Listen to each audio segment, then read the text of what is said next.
Dopo una prima giornata, devo dire, assolutamente non positiva, la situazione si sta ordinando.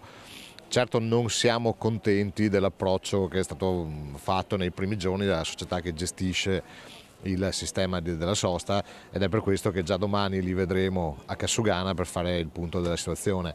Comprendo che cambiare un sistema della sosta che è in vigore da 25 anni evidentemente porta con sé delle criticità, però noi ci attendiamo da chi collabora con il Comune di Treviso più precisione, più attenzione, perché non è bello, soprattutto in un momento in cui si chiede ai cittadini uno sforzo economico maggiore per pagare il parcheggio, che alcuni sistemi non funzionano. A maggior ragione oggi che viene chiesto un aumento per la sosta, è importante che il sistema funzioni perfettamente.